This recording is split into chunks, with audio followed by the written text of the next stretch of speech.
இப்போது புதிய அறிமுகம் ஆச்சி ஹோட்டல் சாம்பார் 50 கிராம் ரூபாய் 20 மட்டுமே.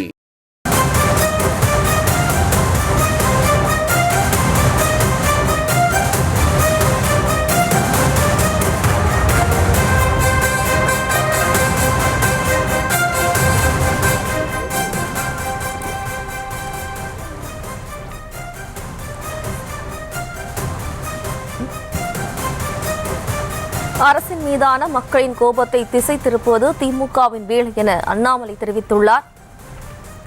அரசின் மீதான மக்களின் கோபத்தை திசை திருப்புவது திமுக அரசுக்கு வாடிக்கை என அண்ணாமலை தெரிவித்துள்ளார்.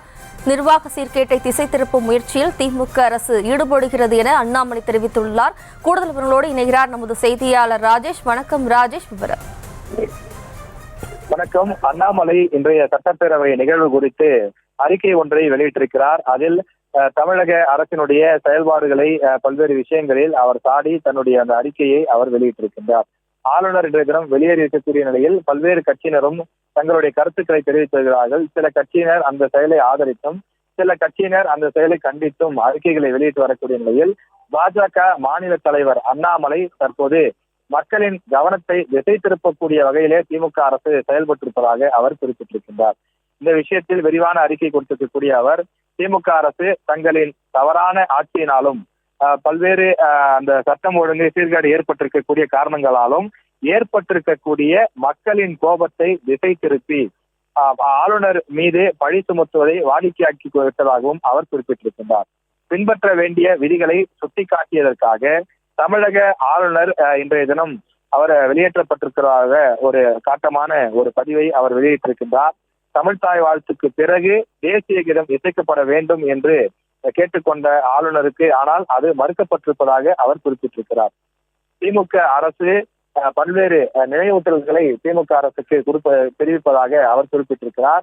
நவம்பர் 23ஆம் தேதி 1970ஆம் ஆண்டு அன்று மனோன்மணியம் சுந்தரனார் எழுதிய அந்த அசல் தமிழ்தாய் வாழ்த்தினுடைய திருத்தப்பட்ட பதிப்புதான் மாநில அரசின் தமிழ்தாய் வாழ்த்து என முன்னாள் முதல்வர் கலைஞர் கருணாநிதி அரசு ஆணை மூலமாக அறிவிக்கப்பட்டது என்றும் அவர் குறிப்பிட்டிருக்கிறார்.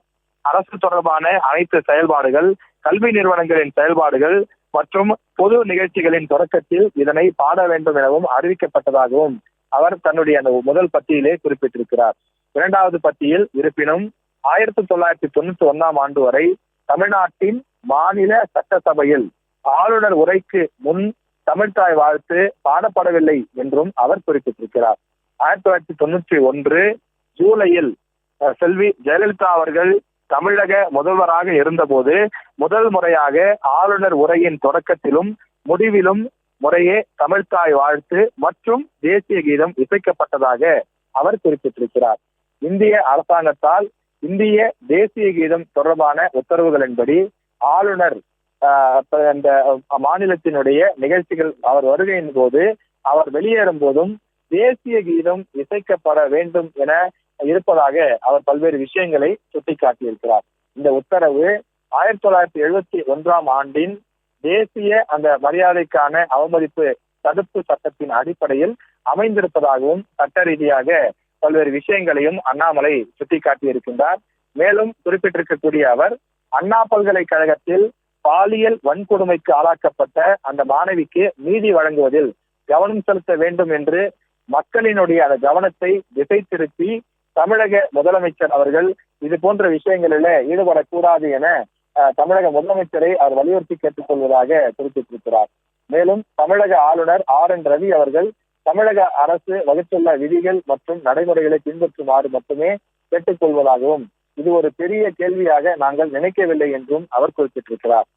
பாஜக ஆளுநருடைய உரையை தொடங்குவதற்கும் முடிப்பதற்கும் முன்பு தமிழ்தாய் வாழ்த்து மற்றும் தேசிய கீதத்தை வாசிப்பதை நடைமுறைப்படுத்த வேண்டும் என அவர்கள் உறுதிப்பட தெரிவிப்பதாகவும் தன்னுடைய அறிக்கையிலே அவர் கேட்டுக்கொண்டும் வலியுறுத்தியும் அந்த பதிவினையில் அந்த அறிக்கையை வெளியிட்டிருக்கிறார்.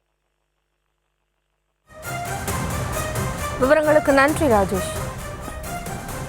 இப்போது புதிய அறிமுகம் ஆச்சி ஹோட்டல் சாம்பார் 50 கிராம் ரூபாய் 20 மட்டுமே.